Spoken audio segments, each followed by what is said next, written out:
boycotting is not enough. Boycotting the Asian community is just not enough for me. Honestly, I feel like we need to understand what we're competing against. All right. And in order for us to like really crush our competition and let them know like we really don't need them for real, because we don't. And what that video told me was that their business models, they came here and they made great business models that work in our own communities. And we haven't figured out how to do that. So I'm going to take my accounting expertise and bring it to you. So first of all, we need to understand what we're competing against. All right. Now, one person goes over to Asia, they come here, or that one person comes from Asia, they come over here, they work, save money, buy a building, open up a nail salon. They call 5 of their family members and say, hey, nail salon is up and running. You guys come over here and we're going to start working. Now, this is the one thing we're missing and we don't understand about our competitor. They're not going to pay them the same thing that we would expect here in America. Why? Because their expectations are different. They're not coming here thinking they're going to make $17 an hour. They're actually okay with making 10. They're not rich. So their largest expense is now cut in half.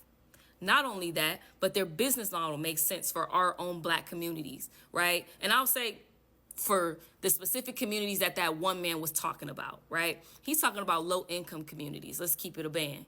And the reason it works for us is because their price point is low. Why is their price point low? Because they do high volume. High volume meaning there's 5 different people, maybe 6, 7 different employees in there. They can afford to have 6, 7, 8 employees there because they're only paying them $10 an hour. They do not have to pay them the standard rate of like 17. So they can have more employees in there, right? So more employees equals more people that can get done, right? They can probably bust out about $1,500 to $2,000 a day working on maybe, I don't know, 30, 40 women in one day. That's easy work for them. And that's only one day. So high volume is what helps them. High volume, low price point, okay? Also keep in mind, largest expense is very minimum because they're using foreigners to handle their labor and their business. All right, so now let's talk about us in our Black community. I'm not sure why we have all these one-off nail salons. And what I mean by one-off, meaning you have one person in this nail salon, in this studio that's charging about $150 per set. That doesn't work. Why would that ever work? 1, you're not helping the community. 2, you're not giving jobs. 3, yeah, you might be making $600 in a day. But how long is that going to last? It might not be consistent, and you're doing all the work, right? Because you're just one person. So you're doing the marketing, you're doing the sales, you have to do the nails, you have to do the cleanup, the taxes, the accounting. You're doing everything because you're one person. But if you opened a business, you can spread the wealth. So hear me out. Again, disclaimer, I am not in the nail industry, so I don't know all the details, but I'm an accountant and I'm really good with numbers. So follow me here. What if we did 2 different models in a nail factory, meaning the first model being a membership model, okay? You tell 150 women that, hey, you can get your nails and toes done twice a month for $200, right? Or maybe you say 300. I'm gonna go with 200 though for math's sake, okay? If you can get 150 women to do that, that's going to be $30,000 in recurring revenue every single month. Guaranteed. $30,000 in recurring revenue, okay? Now, let's talk about the highest expense. It's going to be payroll.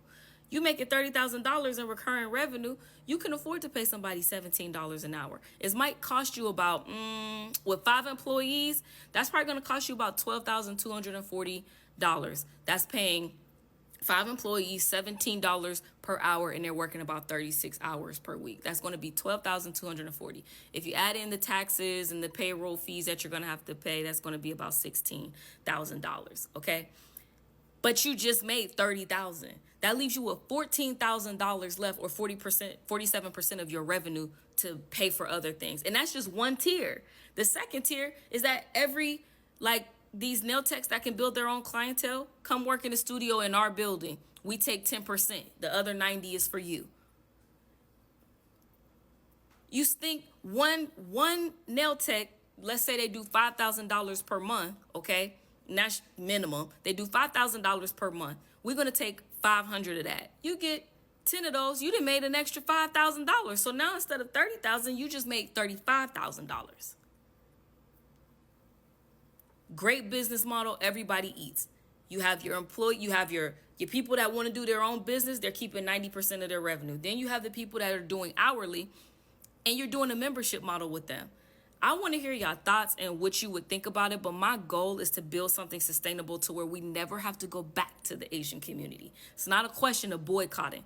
You'll never see us again because our business models work in our own communities. All right, that's all I have. Share your thoughts. Bye.